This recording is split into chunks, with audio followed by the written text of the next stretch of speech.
Hi everyone, good morning সবাইকে। কেমন আছো তোমরা সবাই? আমি মৌসুমি, আমার ব্লগে তোমাদের সবাইকে অনেক স্বাগত জানাই।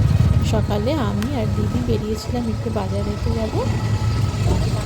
সেখান থেকে ফেরার সময় তালের শ্বাস নিয়ে এসেছিলাম। গরমের সময় পাওয়া যায় আর খাওয়াটা উচিত এই সময়। বাড়িতে ফিরে দেখি বাবা বাজার নিয়ে এসেছেন, সেগুলো একটু দেখে নিই। বাটা মাছ নিয়ে এসেছেন, তার সাথে চিংড়ি মাছ নিয়ে এসেছেন। চিংড়ি মাছটা আমাদের শ্বশুরবাড়িতে একটু বেশিই হয়, কিনা আমার বর বেশি মাছ খেতে পছন্দ করে না, এই চিংড়ি মাছটা খেতে ভালোবাসে। আর মাছের মাথাটাও এই বাড়িতে বেশি হয়। মাছের মাথা দিয়ে মুড়ি ঘন্ট, কোনো দিয়ে বা ডাল দিয়ে করাটা হয়। বাজার দেখে বাজারে কি নিয়ে এসেছেন, বাজারে ডাঁটা শাক নিয়ে এসেছে।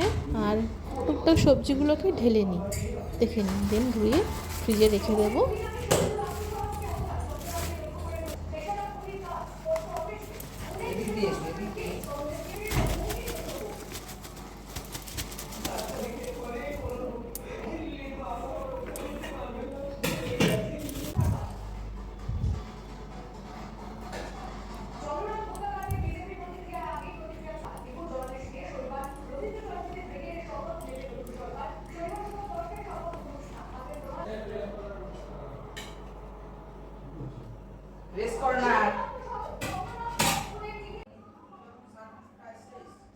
দেখি রান্নাও কি হচ্ছে, ভাত বসে গেছে, তার সঙ্গে ডাল, মাছ ভাজা, কিছু ভাজা হবে, পটল ভাজা হচ্ছে।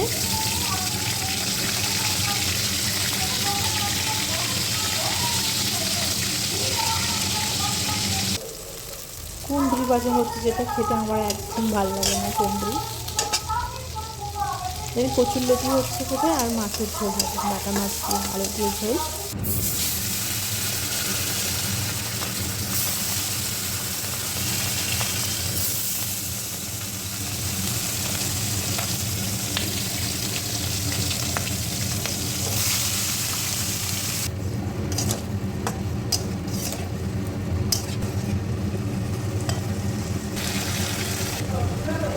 না না, চলো আমি যাই, গিয়ে স্নান করে পুজো দিয়ে খেয়ে নিলাম। খাওয়া হওয়ার পর শুয়ে নেবো, একটু শুয়ে রেস্ট নেবো, নিয়ে বিকালে দিয়ে একটু ক্লাবের দিকে যাবো।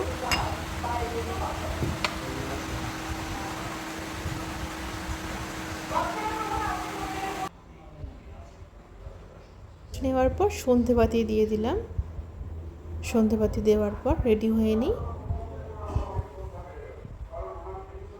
চলে এসেছি ক্লাবে, আমাদের পাড়ার ক্লাবে। 25শে বৈশাখ উপলক্ষে অনুষ্ঠানটা আয়োজন করা হয়েছে।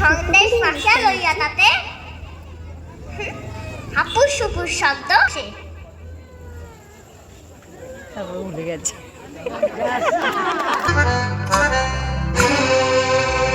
প্রাণ চায় চক্ষু নাচা, মরিয়ে কি তোর দুয়া, প্রাণ চায় চক্ষু নাচা।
নাচ করছে আমার চায়ের মেয়ে তুতুন সোনা। চলো আমি দেখি, তারপরে বাড়ি যাব, বাড়িতে গিয়ে রাতের ডিনার করে শুয়ে পড়বো। চলো তাহলে ব্লগটা আজকে এখানেই রাখছি, আবার দেখা হবে নেক্সট ব্লগে।